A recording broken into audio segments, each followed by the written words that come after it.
واستعينوا بالصبر والصلاة وإنها لكبيرة إلا على الخاشعين الذين يظنون أنهم ملاقو ربهم وأنهم إليه راجعون. إن الحمد لله نحمده ونستعينه ونستغفره ونعوذ بالله من شرور أنفسنا ومن سيئات أعمالنا من يهده الله فلا مضل له ومن يضلل فلا هادي له أشهد أن لا إله إلا الله وحده لا شريك له وأشهد أن محمدا عبده ورسوله أما بعد فإن أصدق الحديث كتاب الله وخير الهدي لمحمد صلى الله عليه وسلم وشر الأمور محدثاتها وكل محدثة بدعة وكل بدعة ضلالة وكل ضلالة في النار. Ikhwani fi din rahimakumullah, para jemaah yang dirahmati Allah Subhanahu wa taala. Alhamdulillah, bersyukur kita kepada Allah Subhanahu wa taala di atas segala nikmat dan anugerah yang Allah berikan kepada kita, dan satu-satu nikmat yang sangat berharga dan bernilai di sisi Allah Subhanahu wa taala, yang mana Dia memberikan bukan kepada semua manusia tetapi kepada mereka yang dipilihnya, yaitu nikmat Islam. Maka beruntunglah bagi manusia yang telah menggolongkan dirinya di dalam nikmat yang sangat agung, yaitu Islam. Seperti mana yang disabdakan oleh Nabi sallallahu alaihi wasallam, qad aflaha man aslama, telah berjayalah orang yang telah Islam. Makanya kita bersyukur kepada Allah Subhanahu wa taala kerana kita diberikan nikmat yang agung ini, dan perlu dan wajib kita meyakini Islam yang kita anuti ini dengan sepenuhnya, tanpa ada sedikit pun keraguan padanya. Dan nikmat yang agung ini hendaklah kita jaga sehinggalah kita meninggalkan dunia yang sementara ini. Ya ayyuhalladzina amanu taqullaha haqqa tuqatih wa la tamutunna illa wa antum muslimun. Wahai orang-orang yang beriman, bertakwalah kamu kepada Allah dengan sebenar-benar takwa, dan janganlah kamu mati melainkan kamu mati dalam keadaan muslimun. Dalam keadaan muslimun maknanya dalam keadaan kita mentauhidkan Allah Subhanahu wa taala, tidak mensyirikkannya. Dalam keadaan kita mentaati Allah Subhanahu wa taala, patuh perintah-perintahnya. Alhamdulillah, kita telah melaksanakan kewajiban solat maghrib berjemaah. Ini merupakan ketaatan yang dituntut dan diperintahkan, dan orang yang mengerjakannya pasti Allah Subhanahu wa taala memuliakannya. Dan juga Muslim dalam arti kata meninggalkan segala bentuk kesyirikan dan orang-orang yang melakukan kesyirikan itu. Ikhwani fid din rahimakumullah, pada malam ini seperti mana biasa kita akan mempelajari tafsir Al-Quranil Azim yang di dalam kitab yang ditulis oleh Syekh Abdul Rahman bin Nasir As-Sa'di rahimahullah dalam kitabnya Taysirul Karim Ar-Rahman fi Tafsiri Kalamil Mannan.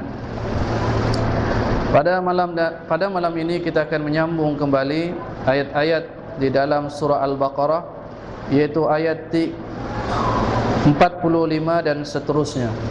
A'udzubillahi minasyaitonirrajim. Wasta'inu bis-sabri was-salah wa innaha lakabiratun illa 'alal khashi'in alladzina yazunnuna annahum mulaqu rabbihim wa annahum ilaihi raji'un.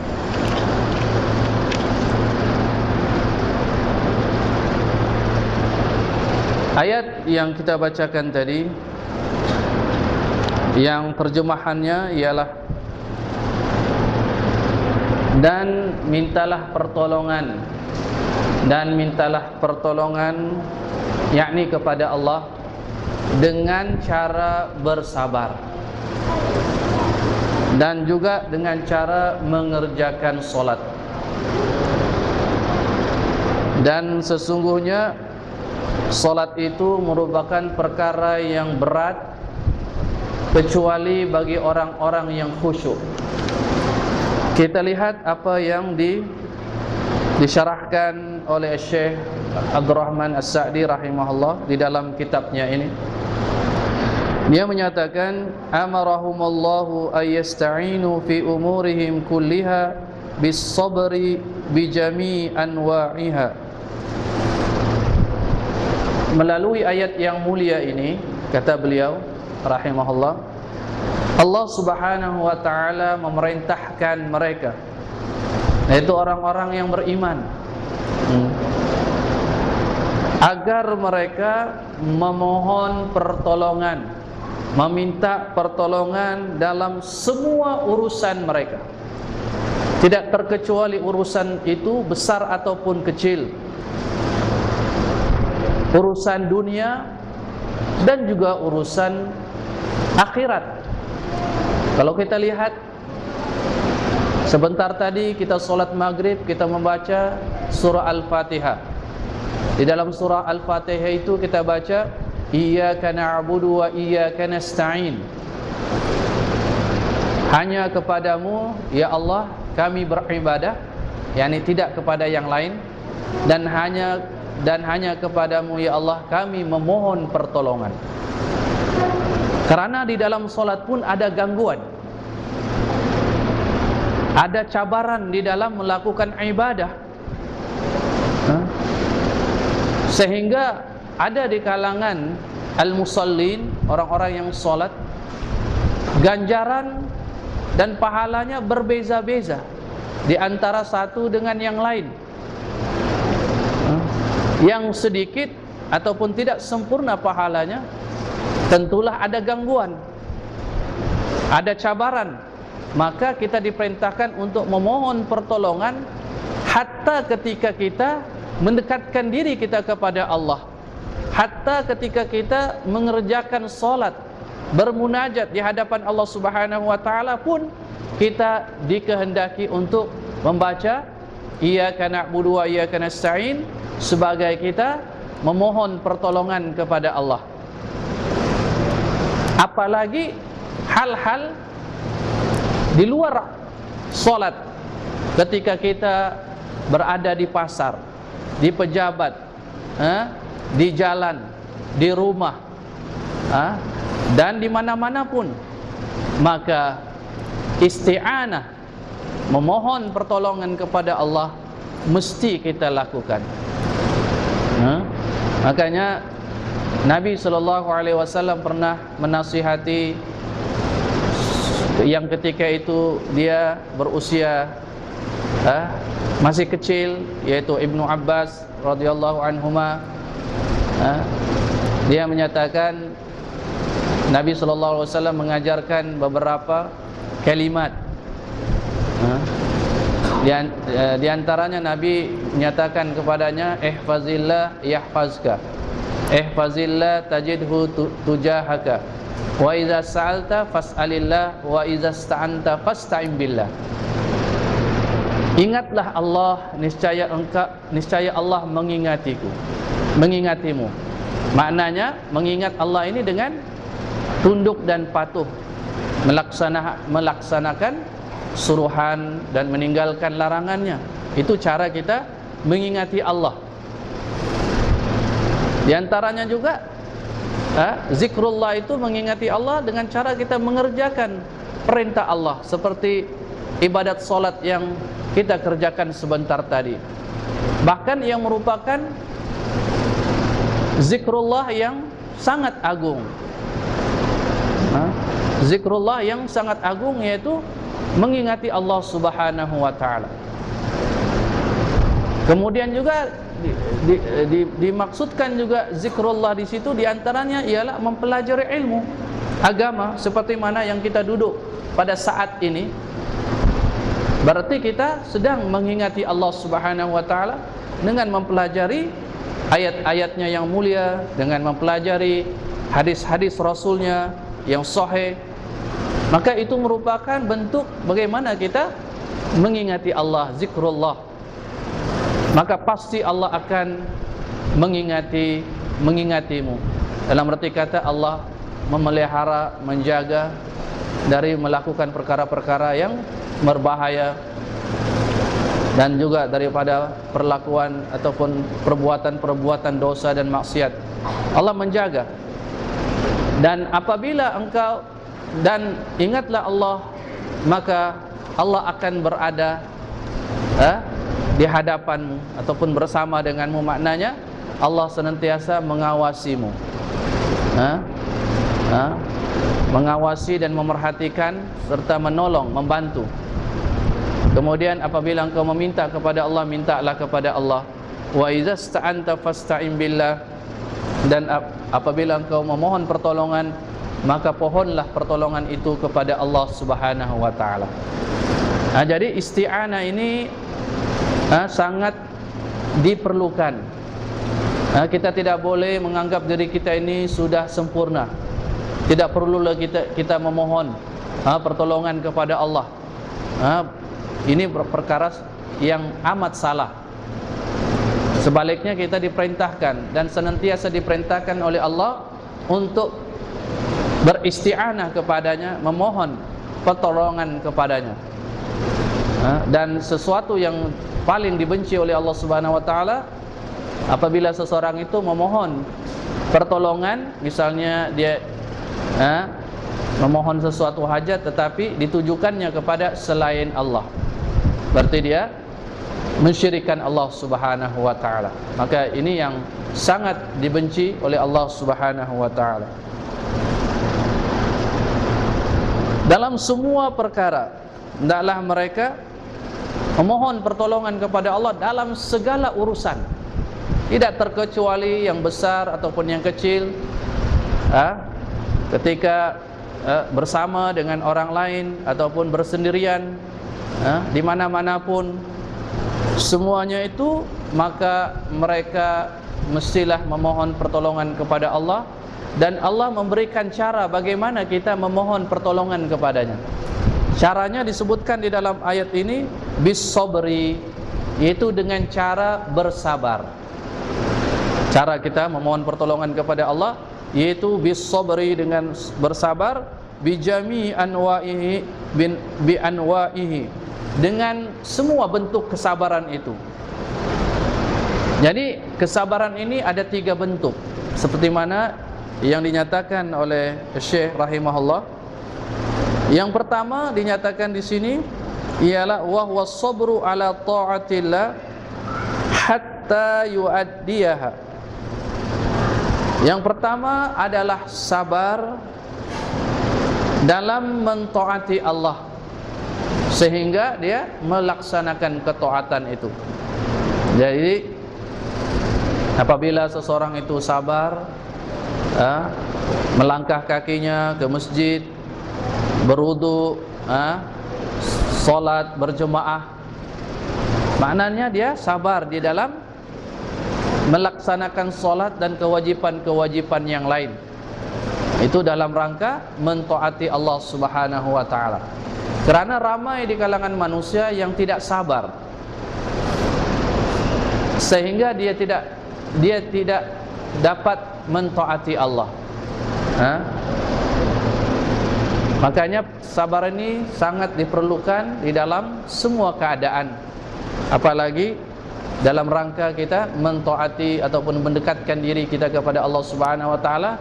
Kerana seperti mana yang kita nyatakan tadi, banyak cabaran dan halangan. Apabila kita ingin mentaati Allah, ada saja halangan dan cabaran. Itu yang pertama. Yang kedua, was-sabru an maksiatillah hatta yatsrukaha. Sabar dari maksiat sehinggalah dia meninggalkan maksiat itu. Maknanya dia menahan dirinya. Dia sabar, menahan dirinya tidak melakukan maksiat ataupun dosa. Ramai orang yang melakukan dosa kerana dia tidak sabar, hilang kesabarannya, sehingga dia melakukan maksiat dan dosa. Maka kita perlu bersabar untuk menjauhkan diri kita daripada maksiat ataupun dosa. Yang ketiga, was-sabru ala aqdarillahil mu'limati fala yatasakhatuha. Yang ketiga ialah sabar dalam menghadapi takdir-takdir Allah, ketetapan-ketetapan Allah, qada dan qadar Allah, terutama yang mu'limah, yang menyakitkan, yang tidak disukai oleh diri seseorang. Namun dia wajib dia bersabar. Wajib dia bersabar. Seperti mana dinyatakan di dalam ayat Allah Subhanahu wa taala berfirman, alladzina idza asabatuhum musibatun qalu inna lillahi wa inna ilaihi rajiun ulaika alaihim shalawatun min rabbihim wa rahmah wa ulaika humul muhtadun. Dan orang-orang yang apabila ditimpa musibah, mereka terus kembali kepada yang memberikan musibah itu, yaitu Allah Subhanahu wa taala. Mereka berkata, inna lillahi wa inna ilaihi rajiun. Inna lillah, sesungguhnya kita ini adalah milik Allah. Wa inna ilaihi rajiun, dan sesungguhnya kita akan dikembalikan kepadanya. Jadi inilah seorang muslim, seorang yang beriman, apapun perkara, dia pertama sekali dia kembalikan kepada yang menciptanya, yaitu Allah Subhanahu wa taala. Apabila dia diberikan nikmat, kesenangan, dia kembali kepada Allah dengan bersyukur. Apabila dia ditimpa musibah, dia juga kembali kepada Allah dengan bersabar, seperti mana yang diperintahkan oleh Allah.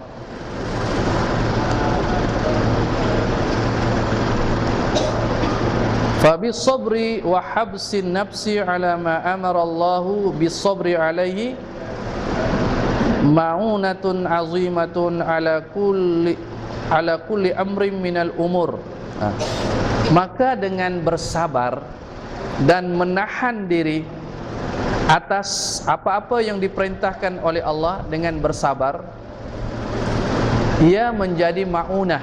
Artinya dia akan mendapatkan pertolongan dari Allah Subhanahu wa taala yang sangat besar ke atas semua urusannya. Kalau dia benar-benar bersabar. Makanya di dalam Al-Qur'an ada beberapa ayat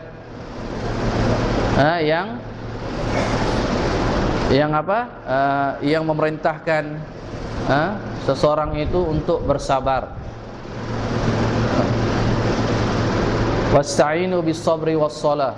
Di antaranya, mintalah pertolongan kepada Allah dengan cara bersabar dan mengerjakan solat. Seperti mana juga ayat ini, wa may yatasabbar yusabbiruhu Allah.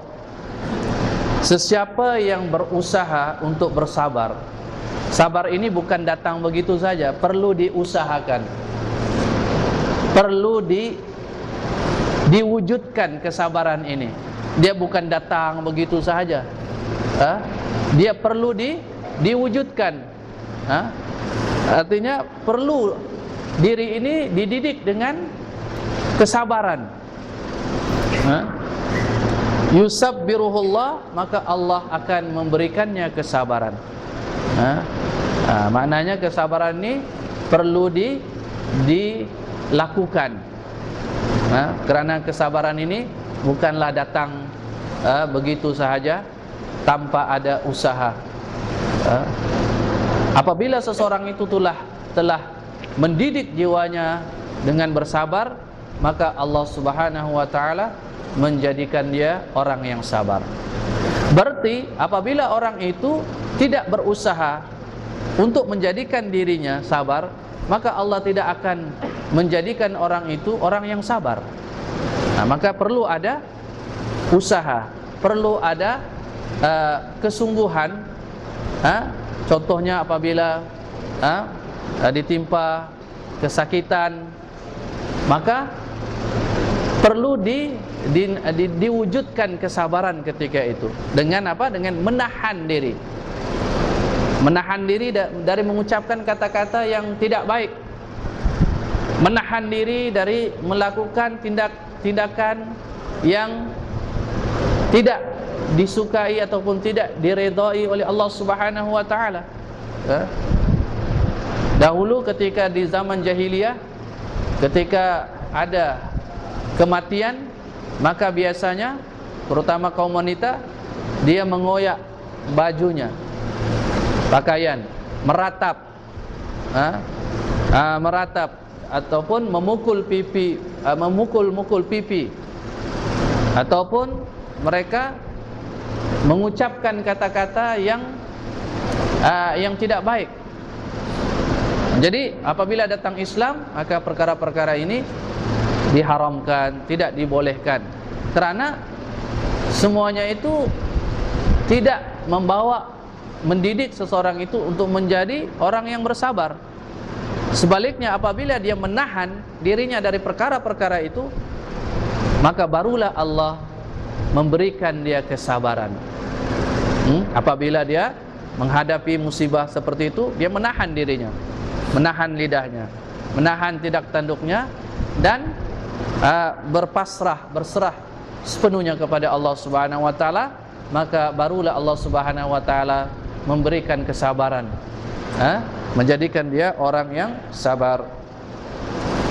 Wa kadzalika as-shalah allati hiya mizanul iman wa tanha 'anil fahsya'i wal munkar yusta'anu biha ala kulli amrin minal umur. Selain daripada sabar, cara bagaimana kita memohon pertolongan kepada Allah, yang pertama tadi disebutkan ialah dengan sabar dalam 3 bentuk tadi. Sabar di dalam mentaati Allah, sabar meninggalkan larangan, larangan-larangan Allah, dan juga sabar menghadapi takdir-takdir Allah yang Allah tetapkan. Kemudian begitu juga di antara cara bagaimana kita memohon pertolongan kepada Allah, yaitu dengan cara mengerjakan solat. Mengerjakan solat allati hiya mizanul iman, yang mana solat ini merupakan mizan, timbangan iman. Maknanya orang yang solat, maka dia memiliki timbangan yang maknanya yang stabil. Apabila dia mengabaikan solat, maka berarti dia telah meruntuhkan keimanannya. Jadi ini diantara tanda alamat iman. Bukan iman itu mengaku di bibir, di mulut, tetapi ia perlu dibuktikan dengan amalan. Dan amalan-amalan itu ada yang wajib. Yang wajib ini hukumnya mestilah dia dahulukan. Dan perkara-perkara wajib ini adalah perkara-perkara yang sangat disukai oleh Allah Subhanahu wa taala. Seperti mana solat 5 waktu sehari semalam, itu merupakan kewajiban yang wajib dilaksanakan oleh setiap muslim yang telah balik, yang telah balik, yang berakal, yang sehat. Maknanya yang berakal, maka wajib dia melaksanakan solat. Terutama solat yang wajib. Wa tanha 'anil fahsya'i wal munkar, dan solat ini juga dapat mencegah daripada perkara yang keji dan mungkar. Innas salata tanha 'anil fahsya'i wal munkar. Sesungguhnya solat itu mencegah seseorang itu dari melakukan perkara yang keji dan mungkar, yaitu apabila dia menjaga solatnya, apabila dia mengerjakan solat itu dengan betul, apabila dia menghayati solatnya ataupun dia khusyuk dalam solatnya. Maknanya dia menjaga solatnya secara zahir, yaitu dengan menjaga syarat-syarat solatnya. Sebelum dia solat, dia memastikan dia suci daripada hadas, bersih daripada najis, masuk waktu, menghadap kiblat, menutup aurat. Itu syarat yang mesti dia persiapkan sebelum dia masuk dalam solat. Dan ketika dia solat, dia mulakan dengan takbiratul ihram, Allahu Akbar. Dia menjaga rukun-rukunnya, rukun-rukun solat ini, membaca surah Al-Fatihah, ruku, sujud, duduk di antara dua sujud, dan seterusnya. Juga serta ada satu perkara yang penting juga kita sebutkan sini, ialah tamaknina. Ketika sujud, kita ke ruku, tamaknina, yaitu berhenti sekejap, berhenti. Jangan Allahu Akbar, sami Allahu liman hamidah, Allahu Akbar. Tidak begitu. Itu tidak ada tamaknina. Ada satu riwayat ketika seorang solat, setelah solat Nabi panggil dia. Nabi kata, pergi kembali solat, solat balik. Dia pun solat balik.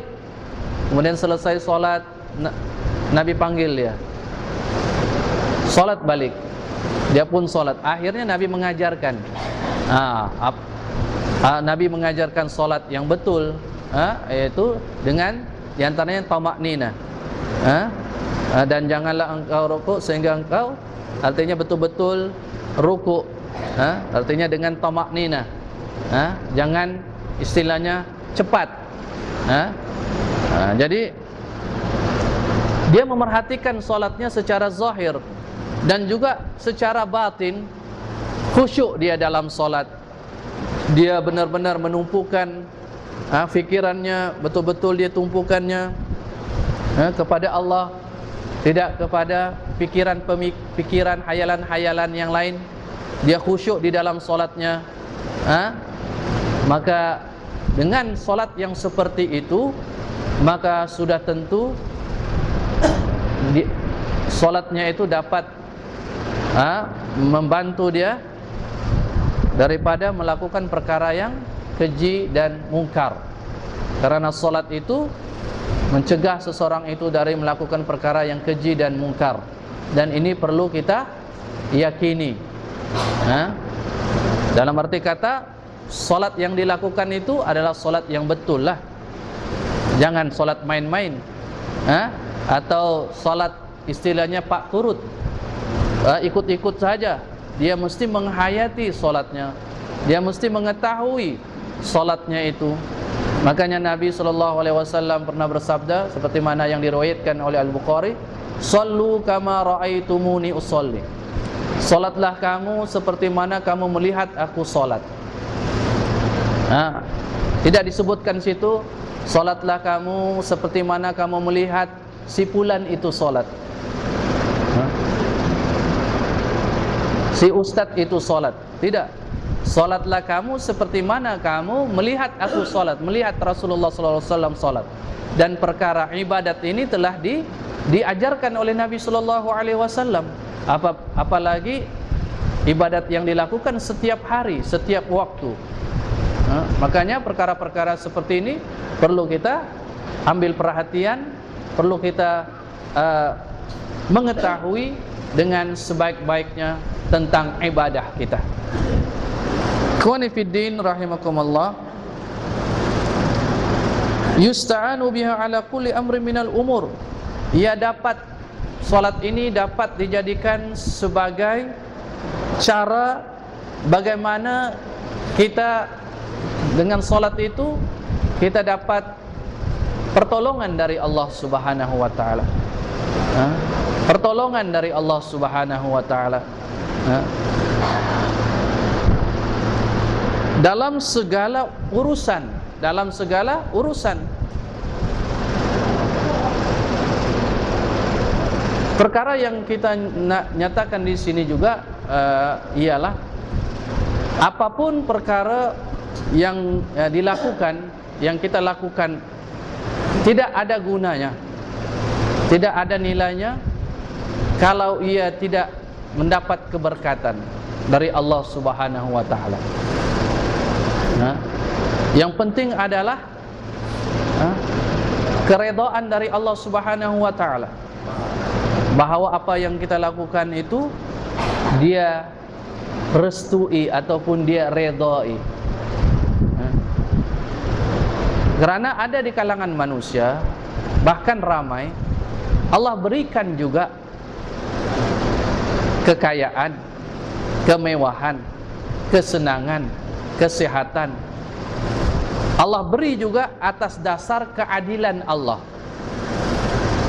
bukan kemuliaan Allah, tetapi atas dasar keadilan Allah kepada makhluknya. Sebagai makhluknya, Dia memberikan sesiapa saja yang Dia kehendaki atas keadilan, tetapi bukan atas kemuliaannya kepada makhluk itu.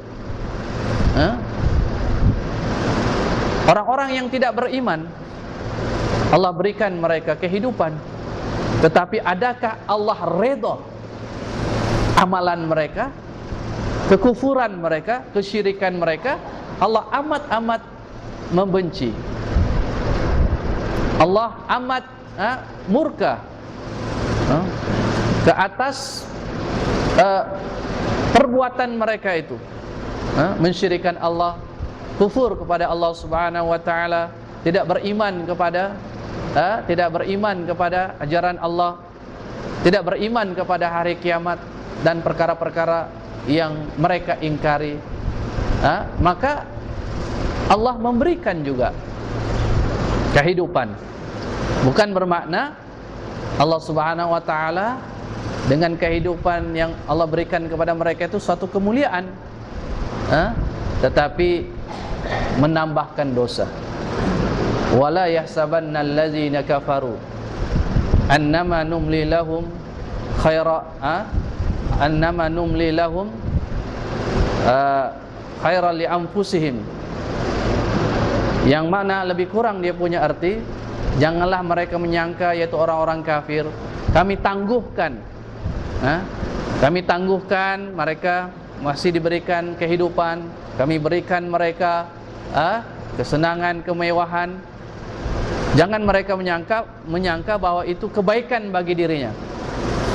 Khairul li anfusihim wa innama numli lahum liyazdadu isma.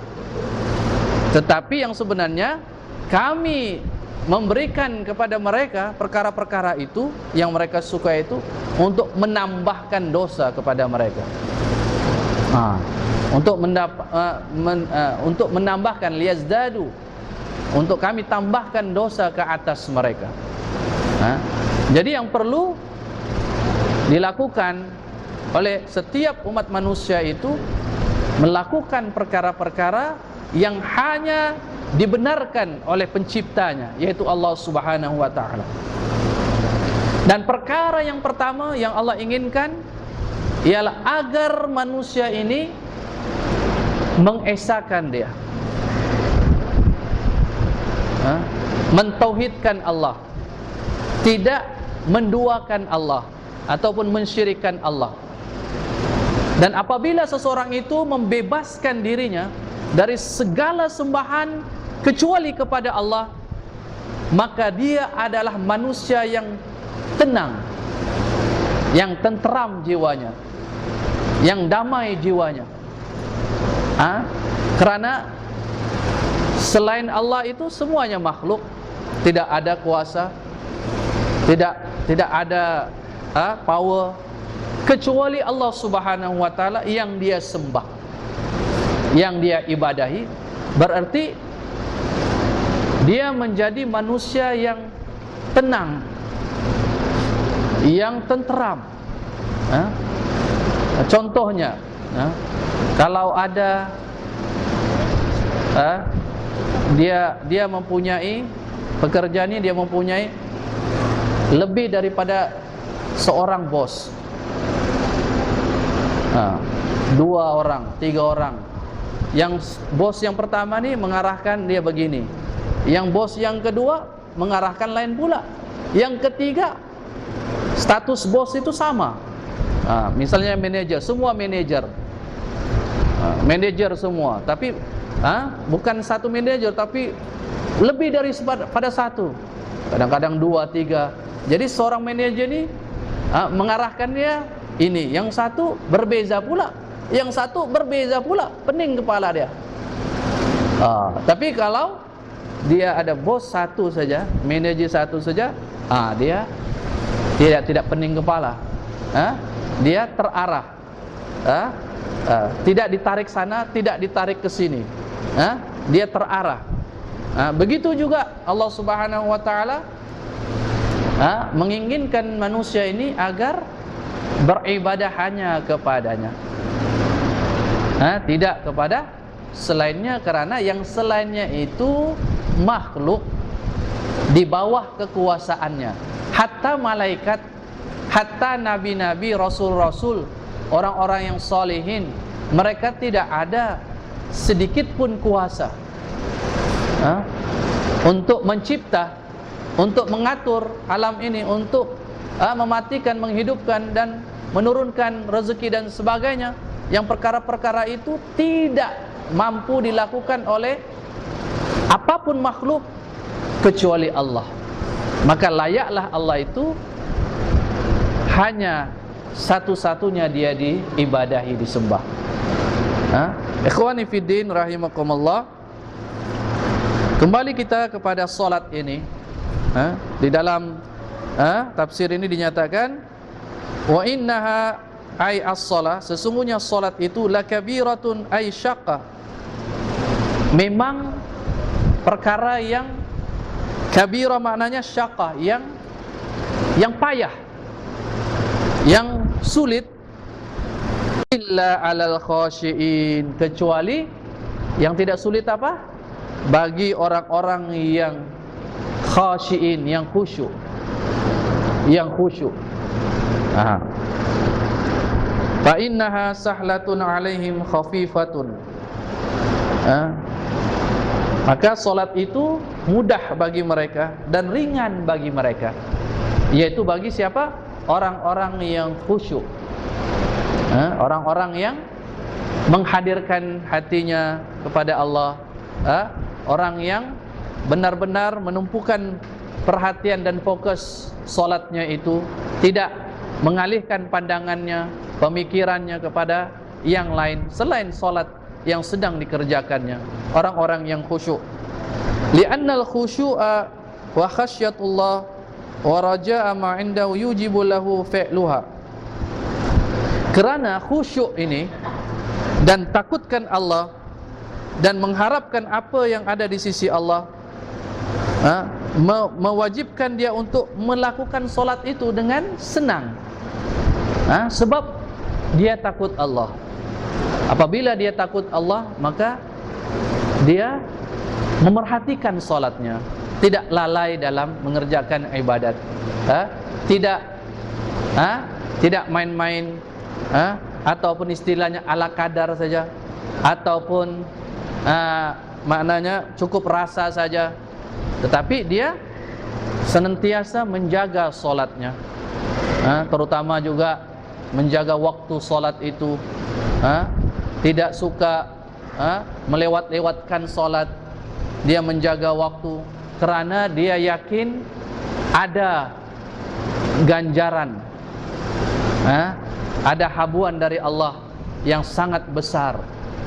Maka dengan itu dia mudah melakukan solat dengan ada khasyatillah, takut dia kepada Allah dan mengharapkan kebaikan yang telah disediakan oleh Allah Subhanahu wa taala.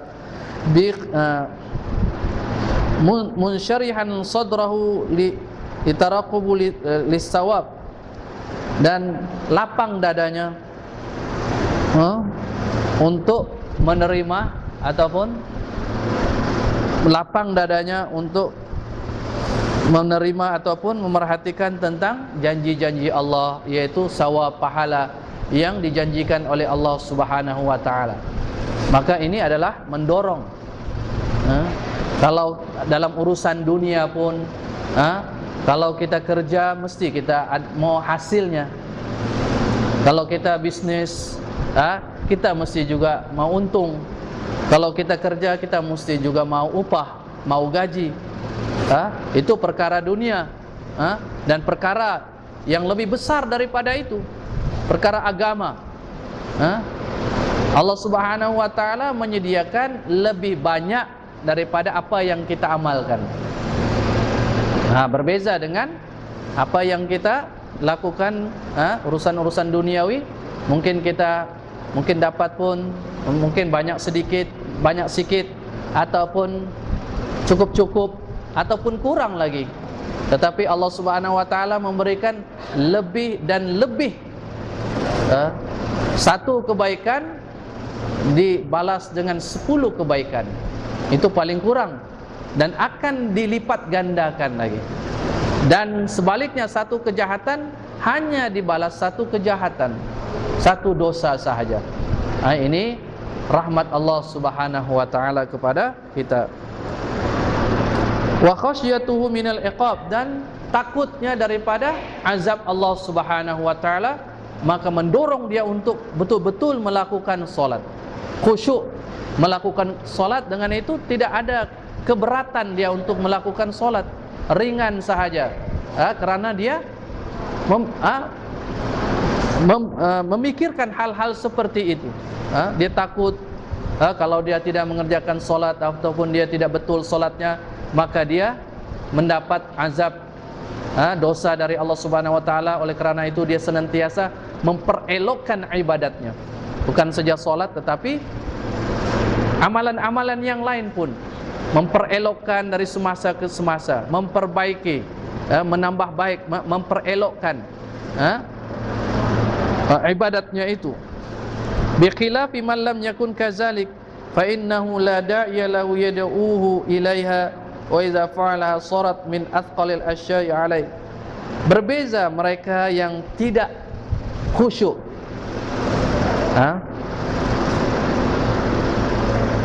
dan apabila mereka melakukannya, sudah tentulah ia merasakan sesuatu yang amat berat,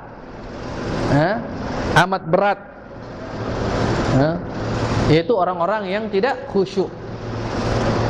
Kemudian Syekh rahimahullah menyatakan tentang apakah makna khusyuk.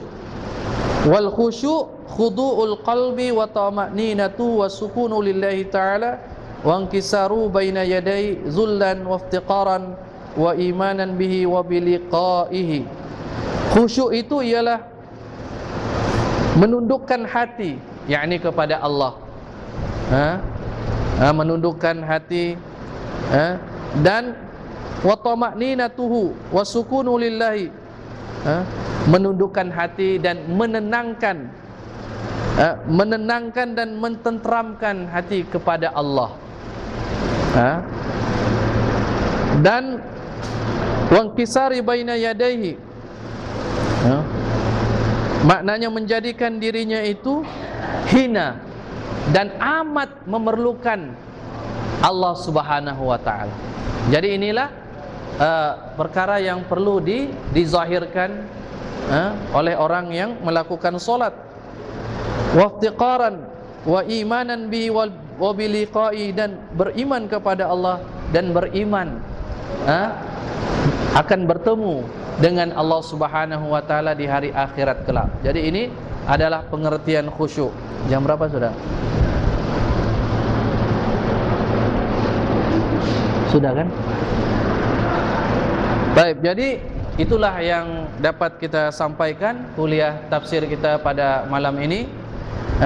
Kesimpulannya, kita diwajibkan untuk memohon pertolongan kepada Allah, dan Allah mengajarkan kepada kita di dalam ayat ini ada dua perkara yang mana apabila kita mengerjakan perkara ini, Allah akan memberi pertolongan kepada kita. Yang pertama adalah sabar dalam setiap hal, sabar dalam mentaati Allah, sabar dari melakukan maksiat, sabar menghadapi takdir Allah. Yang kedua ialah dengan cara mengerjakan solat, terutama solat yang wajib. Jadi mudah-mudahan apa yang kita pelajari pada malam ini dapat memberi manfaat ataupun ilmu yang manfaat kepada kita. Mudah-mudahan Allah Subhanahu wa taala senantiasa memberikan kekuatan untuk kita terus beribadah kepadanya dan istiqamah pada agamanya. Aqulu qouli hadza wa astaghfirullah li wa lakum wa sallallahu ala Muhammad wa ala alihi wa sahbihi wasallam. Walhamdulillahi rabbil alamin. Wassalamualaikum warahmatullahi wabarakatuh. واستعينوا بالصبر والصلاة وإنها لكبيرة إلا على الخاشعين